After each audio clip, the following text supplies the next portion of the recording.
말씀은 누가복음 5장 17절 되겠습니다. 누가복음 5장 17절부터 26절까지를 합독하십니다. 누가복음 5장 17절로 26절까지 다 같이 합독하시겠습니다. 시작. 하루는 가르치실 때에 갈릴리 각 촌과 유대와 예루살렘에서 나온 바리새인과 교법사들이 앉았는데 병을 고치는 주의 능력이 예수와 함께하더라. 한 중풍병자를 사람들이 침상에 메고 와서 예수 앞에 들여놓고자 하였으나 무리 때문에 메고 들어갈 길을 얻지 못한지라 지붕에 올라가 기와를 벗기고 병자를 침상채 무리 가운데로 예수 앞에 달아내리니 예수께서 저희 믿음을 보시고 이르시되 이 사람아 내 죄 사함을 받았느니라 하시니 서기관과 바리새인들이 언론하여 가로되 이 참남한 말을 하는 자가 누구뇨? 오직 하나님 외에 누가 너희 죄를 사하겠느냐? 예수께서 그 의논을 하시고 대답하여 가라사대 너희 마음에 무슨 의논을 하느냐? 내 죄 사함을 받았느니라 하는 말과 일어나 걸어가라 하는 말이 어느 것이 쉽겠느냐? 그러나 인자가 땅에서 죄를 사하는 권세가 있는 줄을 너희로 알게 하리라 하시고 중풍병자에게 말씀하시되 내가 내게 이르노니 일어나 내 침상을 가지고 집으로 가라 하시매 그 사람이 저희 앞에서 곧 일어나 그 누웠던 것을 가지고 하나님께 영광을 돌리며 자기 집으로 돌아가니 모든 사람이 놀라 하나님께 영광을 돌리며 심히 두려워하여 가로되 오늘날 우리가 기이한 일을 보았다 하니라. 아멘.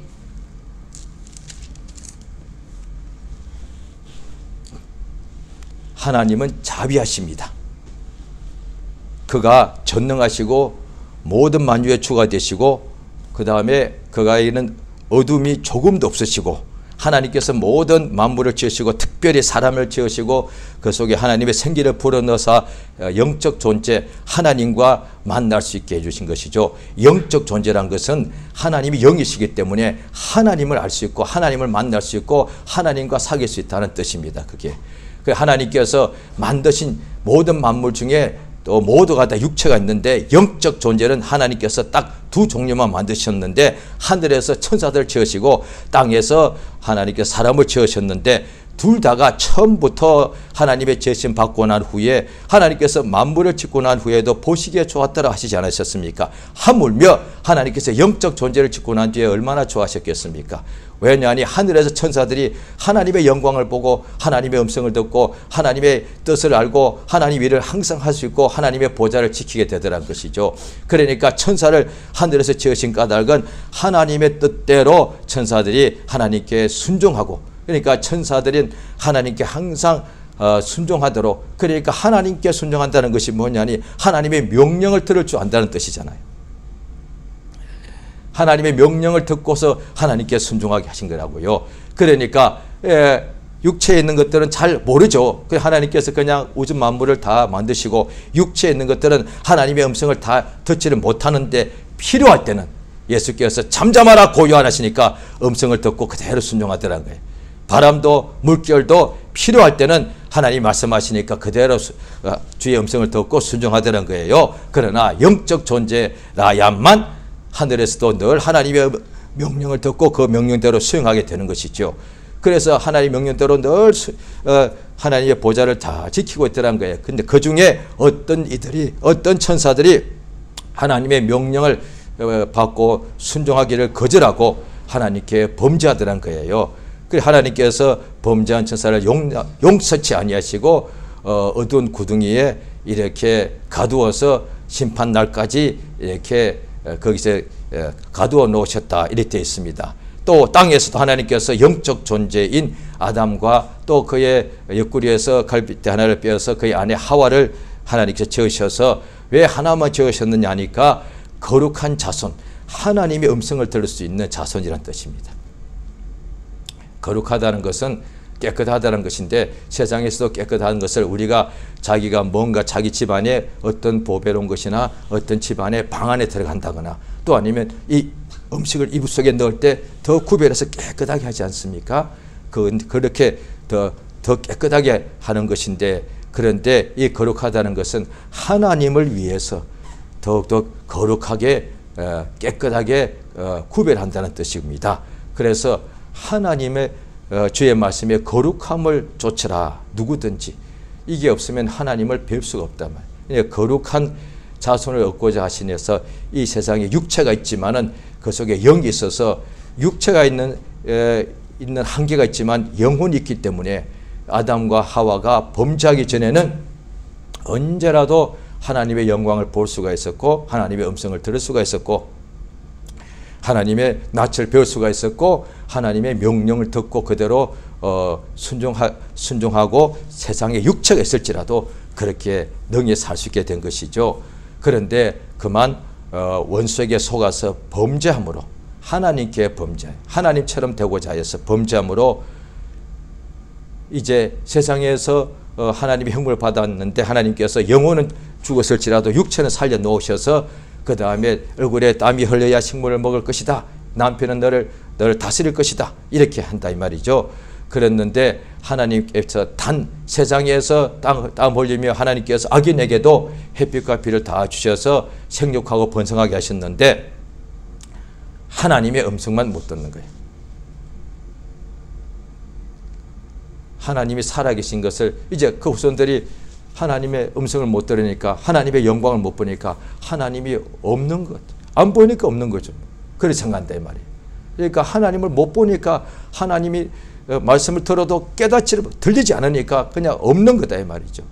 그거는 지금도 마찬가지예요. 저 세상 사람들이 하나님의 음성을 이렇게 주의 믿는 사람, 먼저 믿는 사람을 통하여 그렇게 들려줘도 어떤 사람은 또 그 중에서도 듣고 깨닫고 죽기로 나오는 사람이 있죠. 그러니까 바로 그 음성을 듣고 믿기만 하면 바로 주의 영광이 보이더라고요. 하나님이 정말로 바로 그 음성을 예배에 나오기 전에 설교를 듣기 전에 집회에 가기 전에 부흥에 참석하기 전까지 참석하는 시간까지도 해도 하나님은 절대로 없다. 그 말씀을 듣는 자리에 앉아 있으면서도 저도 그런 사람 많이 봤습니다. 설교를 듣고 있는 내내 하나님 없다고 막 그러면서 빨리 집에 가고 싶어서 막 그냥 불평하고 뭐라고 설교하면 다른 사람의 표현은 안 되지만 옆 사람은 들을 수 있도록 계속 그 예수 말에 자기 입으로 혼자말로서 다 반대말을 한단 말이에요. 예수가 무리로 그러셨다고 이를테면 설교를 하시면은 그냥 조용하게 무슨 거짓말 이런 식으로 그러니까 설교 듣고 있으면서도 그런단 말이에요. 그런데 그 중에 하나님 말씀을 듣는 중에 받아들이면 그 자리에서 그냥 완전히 바뀌어버리더라고요. 어제 뭐 기도원 갔다 오고 금식 며칠 하고 그 다음에 성경 몇 독 읽고 헌금을 다 하고 이게 아니단 말이에요. 그 주의 말씀을 그냥 듣고 깨닫기만 하면 바로 그 자리에서 그냥 완전하게 변화가 되는 역사가 있습니다. 우리 하나님 앞에 죄를 범함으로 사람들이 육체가 있는 중에 육체가 있어서가 아니라 죄를 범하였기 때문에 하나님의 영광이 가려서 하나님을 볼 수가 없는 것이지요. 육체 때문에 못 본다고 한다면 예수님도 못 보아야죠. 아담도 음성을 못 들어야죠. 아브라함도 음성을 못 들어야 되고 그 다음에 모세, 다윗, 엘리야 이런 사람들이 한 명도 나오지 말아야 됐대죠. 그런데 성경에 기록되어 있는 구약 때부터 지금까지 신약까지의 기록이 뭐냐 하니 우리와 똑같은 사람인데 그들 중에 어떤 사람은 이전에 하나님을 몰랐던 사람이에요. 아니 교회를 열심히 잔의했던 사람이에요. 사울 같은 청년이 그랬죠. 그런데 그들 중에 그렇게 못된 사람도 있었는데 하나님의 음성을 듣게 되는 날이 있더란 거예요. 그래서 이 세상에서 죄 중에 출생하였고 잉태되고 그랬지만은 하나님과 원수로 살았지 마귀의 자식으로 살았지만 하나님이 우리를 불쌍히 여기셔서 우리를 불러주시더라고요. 하나님께서 구약 때부터 우리를 불쌍히 여기시는 음성이 항상 그의 하나님 인류 중에 대표로 하나님께서 택하다는 것은 대표다 이 말이죠. 그 하나님께서 유대인들에게 항상 말씀을 주시고 그러니까 율법을 주셨다는 것은 언제라도 주의 음성을 들을 수 있다는 뜻이잖아요. 아예 그 율법을 아예 그냥 적으란 거죠. 적으란 것은 그러니까 적지 않으면은 오늘 듣고 나면은 지금처럼 녹음할 수 있는 것이 없지 않습니까? 그러면 오늘 듣고서 그냥 만약에 잊어버리면은 그 다음에 또 언제 하나님 말씀이 오냐 이 말이죠.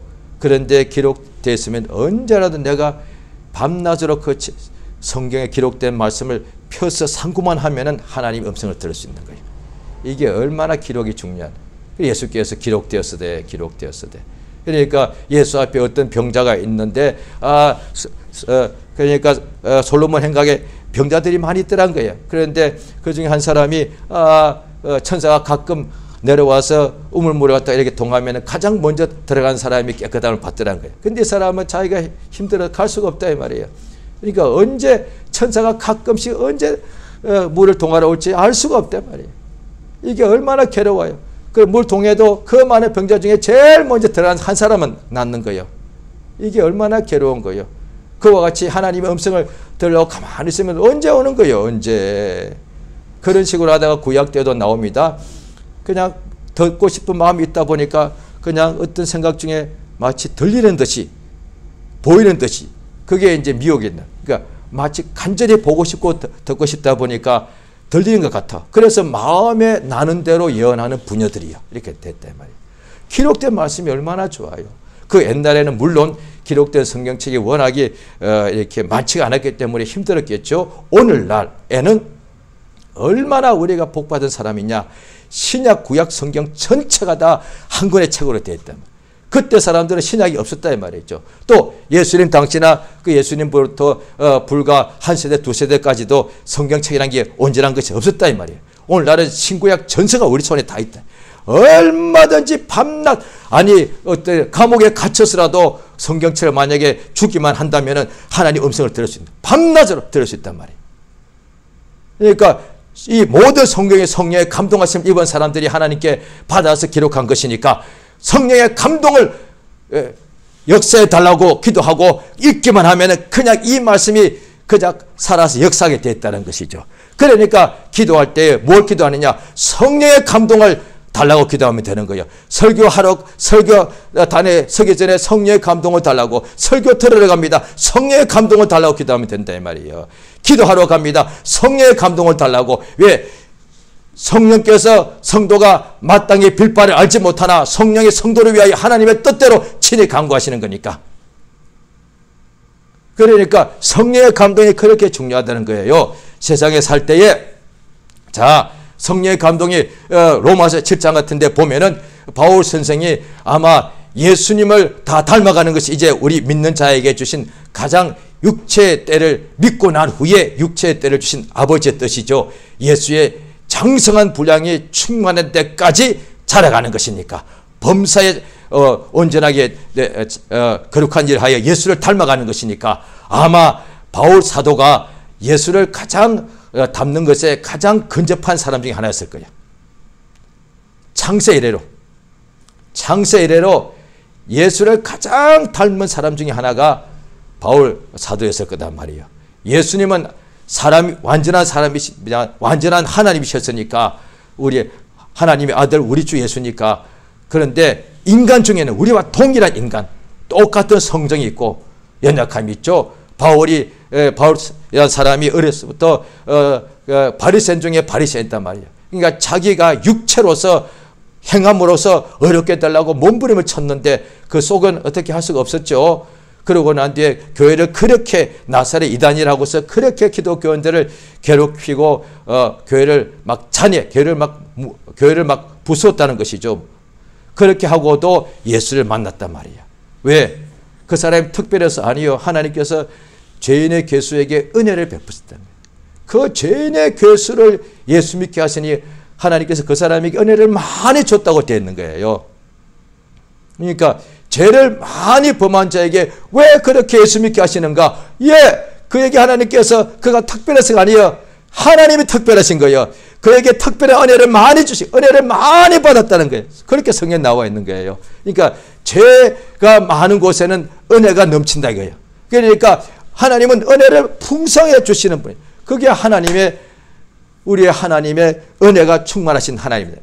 하나님은 은혜가 조금씩 아껴서 인색하게 주시는 분이 아니고 하나님은 은혜를 풍성하게 주시는데 하나님에게는 생명도 복도 진리도 넘치게 있으니까 하나님께서는 은혜도 사람에게 은혜는 오직 인간에게 주시죠. 죄인들에게 주시는데 하나님이 은혜를 주실 때에 은혜를 주는 것이 아까워 가지고 아주 조금씩 주는 것이 아니다 이 말이에요. 은혜를 풍성히 주신다는 거예요.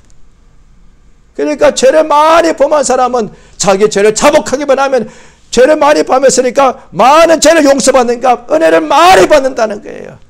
그래서 바울 같은 사람이 나는 누구보다도 은혜를 많이 받았다는 거예요. 왜? 그 말은 내가 가장 죄인 중에 괴수였다 그 뜻이니까 내가 죄 용서를 많이 받았다는 뜻이거든요. 그러니까 이 은혜의 복음을 그가 항상 증거한다 이 말이죠. 자기가 바로 그 은혜 받은 증거니까, 증인이 되니까 그가 이제 로마서 7장에 보면은 자기 마음에 진짜 원하는 것은 하나님의 뜻대로 사는 거다 이 말이죠. 왜? 그렇게 은혜를 받았으니까. 은혜를 가장 많이 받은 사람 중에 하나니까 다른 생각 없죠. 우리 오늘날에 믿는 사람들도 불신자 세상 사람들은 말할 것도 없고 믿는 사람들도 세상에 육체가 있고 세상에 있기 때문에 고민이 있습니다. 믿어도 고민이 있죠. 처음 사랑일 때는 적어도 어떤 사람 6개월, 어떤 사람 한 달, 어떤 사람은 한 3, 4년 동안 진짜 거짓말처럼 고민이 없습니다. 그 사람이 갑자기 부자가 된 건 똑같은 환경인데도 고민이 없어요. 왜? 그게 처음 사랑이니까. 그걸 다 체험했단 말이에요. 안 한 사람도 많지만 체험한 사람이 굉장히 많습니다. 처음 사랑. 왜? 인간끼리도 어떻게 20살 전후 때 남녀간에 처음 사랑하면은 세상에 몇 달 동안은 그냥 똑같은 상황인데도 하나도 안 바뀌었는데 사랑에 빠지면 세상이 그냥 완전히 천국같이 보이지 않습니까? 얼마나 기쁜지 가슴이 틀릴 것 같아 돼가지고 모든 일이 다 그냥 용서가 돼. 다 이해가 돼. 왜? 자기 속에 기쁨이 넘치니까. 인간의 사랑도 그렇잖아요. 그래서 세상 사람들은 하나님의 사랑을 모르니까 그 사랑 지상주의잖아요. 그 사랑을 위해서 왕자도 버릴 수 있다 이 말이에요. 왜? 너무 좋으니까. 하나님의 처음 사랑을 체험한 사람은 압니다. 그 사랑 같이 그보다 10배, 100배니까. 얼마나 이게 이 속에 차고, 왜? 인간의 사랑도 가슴이 틀릴 것 같은데 하나님의 사랑이 이 속에 차고 넘치기 때문에 어떤 사람은 몇 년이고 간에 그냥 똑같이 먹고 살고 일해야 되는데도 기쁨이 넘쳐서 일을 하게 돼요. 그걸 처음 사랑이라 그러죠. 처음 했다 이 말이에요. 처음 했죠. 자, 그 후에 또 세상에 육체가 있고 하다 보니까 죄의 유혹이 있다 보니까 죄를 한 가지, 두 가지 범하게 되다 보니 그 기쁨이 사라지고 이런 경우가 있죠. 그래서 어떻게 하느냐. 믿는 사람들도 고민이 또 다시 있는 거예요. 그런데 오늘날에 믿는 사람 중에 많은 사람들이 무엇을 먹을까 무엇을 마실까 고민하지 않겠습니까? 왜? 육체가 살아야 되니까. 그런데 그거는 예수께서 말씀하신 이방인들, 세상 사람들이 하는 것이다. 그리고 믿는 사람도 세상에서 고민이, 예수께서도 예수께서 심히 고민하고 슬퍼하사 이렇게 나와 있단 말이에요. 그러니까 믿는 사람도 육체가 있기 때문에 고민이 있습니다. 뭘 고민하느냐? 먹고 사는 것 때문이 아니다. 내가 정말로 원하는 것은 선을 행하는 것인데 하나님의 말씀대로 사는 것인데 예수의 말씀 안에 내가 거하는 것인데 이게 정말로 내가 원하는 것인데 내 육체에 또 다른 법이 있어서 내가 미워하는 악을 행하게 되더란 거예요. 이것 때문에 너무 고민이 된다는 거예요. 오라 나는 공고한 자로다. 그게 믿는 사람의 고민을 이야기하는 거예요. 예수님은 그와 같은 고민이 없죠. 예수님 속에 죄가 있다고 한다면 예수는 우리의 구주가 될 수 없으시니까 예수님께서 뭘 고민하셨느냐. 먹고 사는 것, 자기 속에 죄가 있는 거 아니에요. 그러니까 아버지여 할만하시거든 이 잔이 내게서 지나가게 하옵소서. 그러나 내 원대로 마옵시고 아버지 원대로 되기를 원하나이다. 이것 때문에 예수께서 몸부림쳐 기도하셨다. 성경에 나오고 또 그보다 조금 더 훨씬 더 적겠습니다만 자기의 사랑하는 제자들에게 내가 언제까지 너희를 참아야 되겠느냐. 그렇게 믿음이 없느냐 이렇게 말씀하세요. 예수께서 밤을 새워서 기도하신 적도 많죠. 자, 바울 선생 같은 이가 고민하는 것이 뭐냐니 내가 하나님 뜻대로 정말 살고 싶은데 육체 속에는 죄의 법이 있어서 나를 죄 아래로 사로잡아 오더란 거예요. 이게 로마서 7장에 나와 있는. 그런데 8장에 어떻게 나오느냐. 자기가 하나를 깨달은 거예요. 육신의 생각은 사망이고 거기에 영의 생각은 우리 한글 성경은 다 영으로 나와 있는데 영어 성경에 보면 다 성령으로 되어 있습니다. 그러면 이해가 돼. 거기에 한 절 빼놓고는 그때 우리 영이고 그 외에는 다 성령으로. 그러니까 성령의 생각이 생명과 평안이다. 그러니까 우리 육신으로 할 수 없는 그것을 성령으로 하셨다는 거예요. 이거 굉장히 중요합니다. 똑같은 육체입니다. 예수 믿고 난 뒤 육체가 갑자기 바뀌지 않습니다.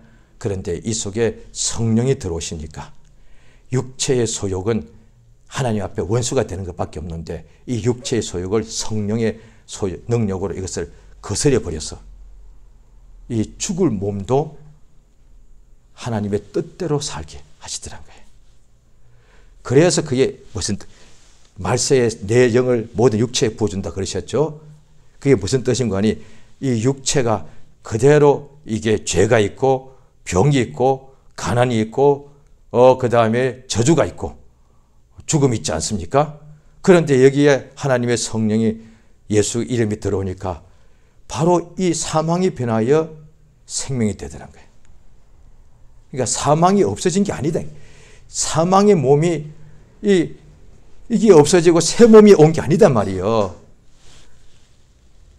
여전히 여기는 어둠이에요, 육체는. 그런데 하나님의 성령이 들어오니까 어둠이 빛으로 바뀌더란 거예요.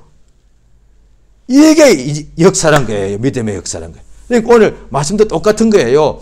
중풍병자가 왔는데 예수께서 역사하시니까 갑자기 거기서 뭔가 이상한 일이 나더니 중풍병자의 몸이 싹 사라지고 새 몸이 온 게 아니다 이 말이에요. 이래 송장같이 뻣뻣한 몸이 예수의 말씀이 들어오니까 이게 일어나더란 거예요. 그 몸이 바뀌더란 거예요. 병자가 지금까지 꼼짝 못했던 그 몸인데 그 몸에서 병이 떠나니까 그 몸이 자유하게 되더란 거예요. 세상에 있는 환경이고 우리 집안 환경이고 나는 일테면 우리 집안에 오남매제 내가 몇째 아들이고 내가 그 다음에 여전히 나는 이 성격이 이렇고 그 다음에 내 하는 일이 이렇고 내가 그 다음에 가난하고 병들어 있는데 예수가 들어오니까 가난이 떠나가고 가난한 사람이 부유하게 되고 성령이 들어오시니까 어둠에 앉았던 사람이 하나님의 영광을 보게 되고 성령의 속에서 역사하시니까 슬픔이 변하여서 기쁨이 되더라 이 말이에요. 슬픔이 없어지고 기쁨이 온 게 아니에요. 이거는 누구든 이해할 수 있는 거예요. 왜? 슬픔 자체는 싹 없애버리고 기쁨이 오면 돼. 그런데 어떻게 슬픔이 변하여 기쁨이 되냐 이 말이에요. 이게 복음이다 말이에요. 그러면 뭐예요? 나는 슬프잖아요. 그래요. 당신도 슬프고 나도 슬퍼. 나는 아프죠. 그래 나도 아프고 당신도 아파. 그런데 이 아픔이 변하여 영광이 된다니까요. 그걸 우리가 체험했기 때문에 어떻게 그런 게 가능해요? 예수 믿으면 되는 거예요. 예수가 하신 이 역사가 복음서에 기록되어 있는 거예요. 예수 앞에 만난 사람들이 똑같은 사람들이 어떤 사람이 중풍병자였는데 내 친구가 그 사람을 메고 왔는데 예수님이 집안에 있는데 보면 갈릴리 각 촌에서와 그 다음에 유다와 예루살렘에서 유대인들 예루살렘에서까지도 바리새인들과 교법사들이 다 몰려와서 예수님 설교를 듣고 있었다 이 말이에요. 그런데 예수님 집안에 계신데 할 수 없어가지고 지붕을 뜯어가지고 예수님 앞으로 달아내리니까 어떻게 하든지 이 사람을 예수 앞으로 가까이 하게 하려고 마치 혈루병 여자가 그 많은 사람 속을 뚫고 들어가서 예수의 어떻게까지 가까이 옷에 가서 손만 대면 옷가에 손만 대면 낫겠다. 그럼 그 연약한 여자가 오래 세월 동안 피가 빠져 나서 얼마나 힘이 없었겠어. 그런데 그 무리 속을 뚫고 들어가서 예수의 옷가에 손만 대면 나은 거예요. 똑같은 상황이단 말이에요. 예수께서 그 친구들의 믿음을 보시고 소자야 이 사람아 내 죄 사함을 받았느니라 하니까 바로 그 자리에 있던 율법사들이 속으로 아니 이 사람이 누군데 하나님 모독한도다. 하나님 이외에 죄 사할 수 있는 이가 아무도 없다. 이렇게 그럴 때 예수께서 너희가 속으로 뭘 의논하느냐? 죄 사함 받았다는 말과 너희의 죄 사함 받았다는 말과 일어나 걸어가라 하는 말이 어느 것이 있겠느냐? 예수님 이외에도 병자도 다 고쳤다고요. 이 상황에서는 죄 사함 받았다는 말하는 것이 더 어려운 거예요. 그런데 왜 하셨는가? 성경에 나와 있습니다. 24절에 보면은 인자가 땅에서 죄를 사하는 권세가 있는 줄 너희로 알게 하기 위해서 말했다는 거예요. 예수가 수많은 병을 고쳤는데 오늘 본문의 시작도 이 교법사가 앉았는데 병을 고치는 주의 능력이 예수와 함께 하더라. 그래 예수께서 모든 병자 다 고쳤어요. 그러나 죄 사함이 권세가 있는 줄 모르면 우리 지옥 가는 거예요. 그러니까 예수님께서 죄 사함을 받았다고 하는 말씀은 몇 군데 안 나와요. 그러니까 병을 많이 고쳤다는 것 비해서 적게 나온다 이 말이죠. 병은 무수하게 고쳤다고요. 그런데 예수님이 죄 사함 받았다고 직접 말씀하시는 것을 보세요. 율법사들이 예수를 막 그냥 자기가 사람인데 어떻게 하나님 이외에는 죄를 사할 수 없는데 이렇게 뻔히 알고서도 예수님이 죄 사하는 권세가 있는 줄 모르면 우리 망한다 이 말이에요. 진짜 은혜는 죄 사함을 받는 거니까. 그러니까 하나님만이 죄를 산다. 유대인들은 하나가 밖에 있었다고요. 하나님은 죄 사시는 분이다 이 말이에요. 할렐루야. 어떤 신도 죄 산다는 신은 없단 말이에요. 그걸 어떻게 하느냐. 그래서 세상의 종교, 고등 종교는 어떻게 하느냐.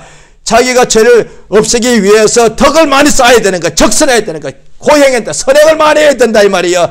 내가 죄를 많이 범한 분량만큼 내가 남은 세월 동안에 선행을 많이 해야만 내가 천당에 갈 수 있겠다 이렇게 생각한다 이 말이에요. 오늘날에 믿는 사람 중에서도 어떤 권사님이나 이런 분들을 보면 요즘은 많이 바뀌었을 거예요. 한 몇십 년 전의 이야기니까 자기 어릴 때부터 모태신앙이고 그 다음에 어른 돼서는 자기 한 번도 새벽기도 한 번도 빠진 적이 없다고 하더라고요. 그런데 60대 초중반 된 권사님을 제가 전도하다 보니 만났는데 두 분 다 각각 다른 데서 만났 서로 모르는 분들일 거예요. 믿음을 참 잘 맞서. 몇 대째 신앙이고 새벽기도 한 번도 안 빠지고 와 대단하다. 저는 그때 새벽기도 안 나갈 때니까 너무너무 부럽더라고요. 그럴 때인데 다 이제 믿음으로 좋은 교제하고 학생 그렇게 열심히 복음 전하고 그래서 서로 믿음으로 좋은 교제하고 일을 날려고 하다가 왜 또 다른 사람이 복음을 전해야 되니까 그래 혹시라도 해서 한번 물어봤습니다. 권사님 그러니까 지금 당장에 예수님 오시면 아니면 우리가 혹시 세상에 알 수가 없으니까 다 천재집에 일어나서 다 죽어도 우리 다 천국 가는 거죠. 그러니까 그분 두 분 다가 갑자기 그렇게 환한 얼굴이 어두워지면서 글쎄 두 분 다 똑같이 말합니다. 왜요? 인연이 죄가 많아서 이러더라는 거예요. 그러니까 예수 믿는 이유가 죄 사함을 얻기 위해서인데 회개가 뭐냐? 이제 죄를 하나님께 자복하면은 예수의 피로서 죄 용서받는다는 거예요. 이것을 복음이라 말하는 거예요. 죄 용서받는 것. 이것을 진리라고 말한다는 거예요. 그런데 예수님께서 그걸 알려주셨단 말이에요. 예수가 땅에서 죄를 사하는 권세가 있는 줄 우리가 알게 하기 위해서 그가 말씀해야만 한다 이 말이에요. 유대인들은 하나님만이 우리 인간들의 죄를 사하는 권세를 가지신 분인데 권세가 하나님께서 얼마나 예수님께서 권세로서 명령하시니까 바람과 바다가 잠잠하더란 거예요. 그런데 그보다 더 큰 것이 뭐냐? 너의 죄 사함 받았다. 이게 진짜 권세단 말이야. 그리고 난 후에 일어나 내 침상을 들고 걸어가라니까 집으로 가더란 거야. 이 사람이 바로 가면서 영광을 돌리더란 거예요. 예수께서 또 다른 데 어느 집에 들어갔는데 그 동네에 죄인으로 유명한 여자가 와서 예수님께 향유옥합을 깨뜨려서 붓고서 막 눈물로 예수의 발을 닦으니까 바리새인들이 속으로 이 여자가 어떤 여자인 줄 자기 죄인이 자기 몸을 만질 것을 알 텐데 이랬다 이 말이에요. 예수께서 물어보시면서 누가 하나님을 더 사랑하겠느냐? 그러니까 죄를 많이 탕감받은 사람이. 그렇지. 그러면 예수께서 이 여자에게 말씀하시기를 자 누가복음 한번 보십니다. 누가복음 우리 차적의 7장 48절 지금 우리가 보고 있는 본문의 몇 장 뒤에 있습니다. 누가복음 7장 47절 48절 같이 읽겠습니다. 시작. 이러므로 내가 내게 말하노니 저의 많은 죄가 사하여졌도다. 이는 저의 사랑함이 많음이라. 사함을 받은 일이 적은 자는 적게 사랑하느니라. 이에 여자에게 이르시되 내 죄 사함을 얻었느니라 하시니 함께 앉은 자들이 속으로 말하되 이가 누구에게 죄도 사하는가? 하나님이단 말이에요. 하나님 말이 죄를 사하셨다. 예수님께서 말씀하실 때 죄를 사하니까 그 죄 사함을 죄를 사하는 권세, 죄를 용서하는 권세가 있는 분이 하나님이셔. 하나님만 할, 천사도 할 수 없는 거예요. 천사가 아무리 능력이 강해도 죄를 사할 수 있는 권세는 없단 말이에요. 하나님만 할 수 있다는 거예요. 그 예수님께서 내 제자인 줄 알리라 하시면서 뭘 말씀하셨느냐? 예수께서 여러 군데 말씀하셨어요. 서서 기도할 때에 아무에게나 혐의가 있거든, 뭔가 서로 간에 미워하는 것이 있거든, 빨리 하나님 앞에서 그걸 먼저 이렇게 용서하라. 그리하면 하나님께서 너의 죄를 용서할 것이다. 예수께서 또 이렇게 기도하라 라고 기도를 가르치실 때에 하나님만이 우리 죄를 사해 주십니다. 이거 주님이 가르치신 기도에 나오죠.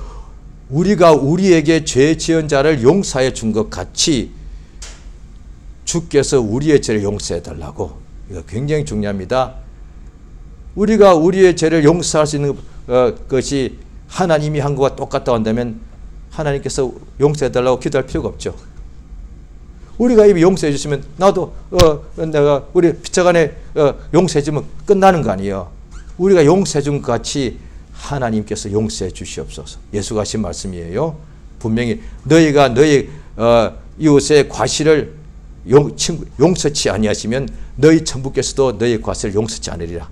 이게 굉장히 중요합니다. 하나님은 우리 죄를 용서하시는 분이신데 하나님만 용서할 수 있는 거예요. 그런데 우리가 우리에게 누군가 죄를 범한 사람이 있더란 거예요. 그런데 이것은 하나님하고 똑같지 않습니다. 우리는 하나님 아니니까. 그런데 하나님이 원하시는 것은 죄 용서를 내가 받고자 하면은 나도 다른 사람이 70번씩 7번이라도 내게 죄를 범하면 그 사람을 용서해 주라는 거예요. 이것이 복음이라는 거예요. 왜냐하니 예수께서 모세율법에 의하면 원수를 이에는 이를 갚고 눈에는 눈으로 갚으라 했다.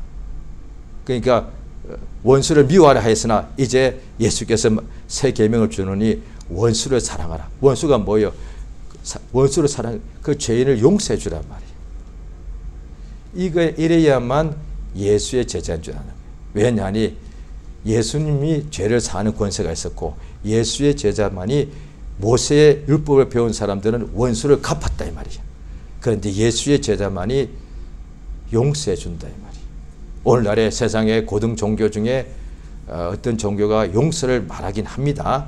그런데 그거는 참 하나의 용서를 모르지만은 그래도 그들은 용서를 말할 때 그 용서하는 사람은 그 종교에서 가장 높은 수준의 엄청난 돌을 닦아야만 되는 사람이에요. 그 일반인이 그거 안 돼요. 그게 불가능이에요. 죽을 때까지 최고봉에 최고에 올라가 있게 할 수 있는 거예요. 그래서 어구 선생님 한다니까요. 그 밑에 일반인들은 그게 안 돼. 그러니까 그 사람 밑에 가서 배우는 거예요. 선생님 왜 우리는 안 되는데 저분은 용서하려고 그래. 감동받았다는 거예요. 그런데 우리 믿는 사람은 우리는 그렇게 높은 도 닦을 필요가 없다 이 말이에요. 그러면 우리가 언제 용서받겠어요? 왜? 우리가 그 최고의 경지에 가야만 이웃을 용서할 수 있다면 우리 평생의 죄 용서받기는 이미 어려워 이게. 그런데 하나님의 성령이 우리 속에 들어오시니까 예수의 이름이 있으니까 예수의 피가 있으니까 그러니까 예수께서 분명히 말씀하시는 거예요. 예수의 피가 우리 속에 있기 때문에 우리가 이전에는 이웃을 용서 못했으나 이제는 성령이 우리 속에 계시기 때문에 용서할 수 있다 이 말이에요. 그게 복음이니까. 우리 속에 복음이 들어가 있으니까. 그게 복음이 들어가 있으니까. 오늘날에 믿는 사람들 중에 가장 지금 실수하는 것 중에 하나가 이 부분일 거예요. 하나님 우리 죄를 항상 용서해 주시죠. 아멘. 이게 복음. 그런데 예수께서 분명히 몇 번을 여러 군데 너희가 너희에게 범죄한 사람을 용서해 주면은 하나님께서도 너희 죄를 용서해 주신다. 주님이 우리 용서하신다는 건 다 그건 인정하는데 우리가 우리에게 죄를 범한 사람 멀리 있는 사람 별로 없죠. 다 가까운 데 있는 사람들이죠. 가족들, 이웃들, 친구들 다 이런 사람들이죠. 회사 다니면 직장 동료들이 있고 믿는 사람들을 또 조롱하는 사람들 또 어디 있잖아요. 그냥 또 같은 가족에서도 더 믿으면은 경건하게 살고자 하면 핍박을 받지 않습니까? 요셉도 보면 형제들이 그를 팔았다. 죽이려고 하다가도 팔고 이랬다 이 말이에요. 에서도 야곱하고 그렇게 되고 가인이 자기 동생 아벨을 이렇게 죽이지 않았습니까? 그러니까 경건하게 살고자 하면 핍박을 받는 거예요. 이웃들이 그렇게. 그런데 그걸 용서를. 그러니까 스데반이 돌 맞아 죽어가면서 유대인들이 자기를 죽였는데 이방인이 죽인 게 아니에요. 이 죄를 저들에게 돌리지 마옵소서. 저들이 몰라서 그렇게 한 거예요. 그게 용서다 이 말이야. 그건 예수님이 하셨는데 그 예수님이니까 가능하지. 스데반도 그렇게. 그 스데반이 우리와 똑같은 사람인데 스데반이 워낙 대단했으니까 그렇지. 예, 대단했습니다. 어떻게 대단했느냐? 성령 충만하니까 대단한 거예요. 우리도 똑같습니다. 오늘날에 우리가 다 이런 영적 체험을 가지고 있습니다. 성령 충만할 때는 그러니까 내 기분으로 보통 생각할 때 오늘 내가 충만한 것 같아. 이 내 기분. 그게 충만이 있을 수도 있고 아닐 수 있습니다. 그런데 성령 충만을 어떻게 하셨냐면 용서가 되더라고요. 그 사람 진짜 충만한 사람이에요. 그런데 일테면은 부끄러운 얘기합니다. 일테면 저는 어떤 날 밤새워 기도를 합니다. 그런데 기도를 하고 막 심령이 뜨거워서 못 견딥니다. 그리고 딱 일테면 집에 갔는데 뭔가 마음에 안 들면 이게 무슨 충만이에요. 근데 저는 제가 충만하지 않았다 이 말이에요. 아니 집에서 더 충만해야지 이렇게 한 경우도 저도 없지 않더라 이 말이에요. 그 다음에 집에서 나도 모르게 소리가 나갔고 교회에서는 말하면 안 되는 줄 알기 때문에 속으로는 아니 교인들이 왜 이래 속으로 말했습니다. 겉으로 말 안 했습니다. 겉으로 했으면 큰일 나죠. 그런데 제가 기도 많이 하고 있을 때는 속으로 저렇게 기도가 안 되나? 아니 기도를 어떻게 5분도 못해? 어떻게 말씀 듣자마자 5분 안 돼서 졸기 시작하네? 어이구 답답해 라고 속으로 말한 적 많았습니다. 그런데 저는 겉으로 말한 적 오늘 이제 처음 하는 거예요. 한 번도 없었어요. 지금 이 자리에 그런 분 한 번도 없습니다. 옛날에 그랬다고 매일 그럴 때 많았대요. 제가 분명히 얘기하잖아요. 제가 기도를 무지막지 많이 할 때는 그런 마음이 들더라 이 말이에요. 기도 적게 할 때는 또 안 들더라고요. 왜? 내가 무슨 목사야.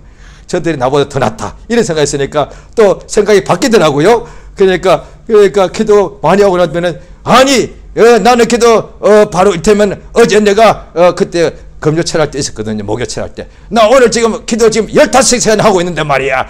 아니 기도 잠깐 하고 갔는데 그게 기도 시간이 길다. 왜 늦게 마치냐. 빨리 시간을 예배 시간을 빨리 좀 줄이자. 이러고 있는 거예요. 아니 속에서 이런 생각이 들더라 이 말이야. 저는 제가 충만한 줄 알았다니까요. 하나님 나 이쁘시죠? 나는 10시간에 기도 하신단 말이에요. 저도 다 합친 것보다 오늘 내가 기도 더 많이 했을 거예요. 그런데 비판하지 말라. 믿음이 연약한 자를 피차간에 용납하라. 용서하라. 그래야 그게 하나님의 사랑이 뭔지 안다는 거예요. 그러니까 제가 만약에 속으로 판단했다면 이게 율법 안에 있는 바리새인과 똑같다 이 말이에요. 그런데도 난 내가 거기서 성령 충만한 줄 알았다. 율법 충만이에요. 그게 성령 충만이 아니고. 그러니까 성령 충만하면 어떻게 하느냐. 용서가 되는 거예요. 그런데 그 사람 기도 좀 한다고 해서 나한테 방해한 건 아니잖아요. 용서는 뭐냐. 나한테 직접 막 비난하고 때리고 빼앗고 이런 사람만 그 용서해 줘야지. 이게 진짜단 말이에요. 그게 인간도 용서 안 됩니다. 바리새인 중에 바리새인도 용서는 안 됩니다. 그런데 성령 충만하여 예수의 피로서 용서받은 사람은 용서가 되는 거예요.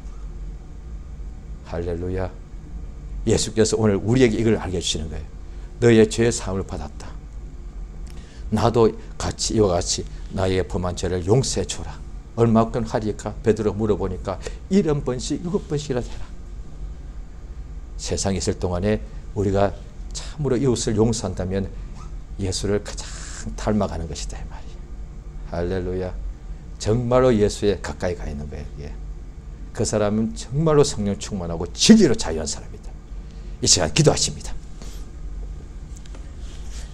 기도하실 때 온전히 이 세상에 사는 날 동안에 참으로 우리 주 예수의 피로서 나의 모든 죄를 용서받은 것을 우리가 평생에 감사하고 세상에 있을 동안에 우리가 항상 성령을 의지하여서 화가 변하여 복되게 해주시는 역사가 슬픔이 변하여 기쁨되게 해주시고 또 우리에게 예수의 피로서 죄 용서받은 은혜가 충만하여서 우리에게 죄를 범한 사람도 용서하는 참으로 역사가 우리 평생에 넘쳐서 예수의 참제자가 되게 인도해달라고 예수 이름을 크게 한번 부르고 합치면서 간절히 기도하십니다.